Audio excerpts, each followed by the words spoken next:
if I want to, this is related rates, I want to find dy dt given this info.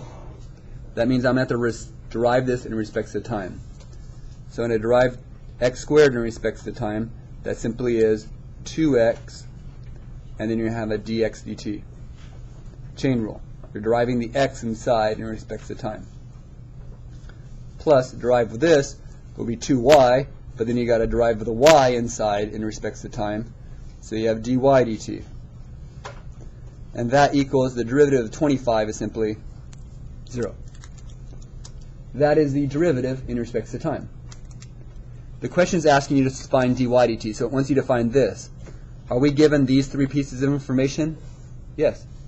So you simply plug them all in. So I have 2. My x, it says, is 3. So I'm going to plug x is 3. Dx dt is 8. So that's going to be an 8. And then 2 times y. Y, it says, is 4. And I'm trying to find dy dt. Equals 0. So let's solve it. 6 times 8. Isn't this going to be 48? Isn't this going to be 8? So can I minus the 48 over? So if I minus 48 over, I now have 8 dy dt is equal to negative 48. And then can I divide by 8?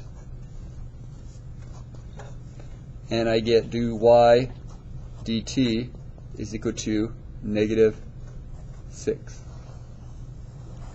So the rate at which y is changing is negative 6 when x is 3, when y is 4, and when x is changing at 8. This is the rate at which y is changing in respects to time. So to derive everything in respects to time, plug your data in.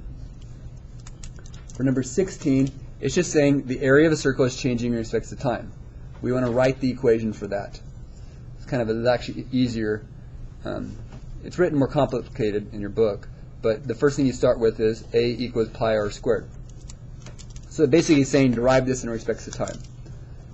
So that would be dA dt, implicitly, equals pi, derive r squared. So r squared is going to be 2r, derive r, which is dr dt. That is, dA dt is this.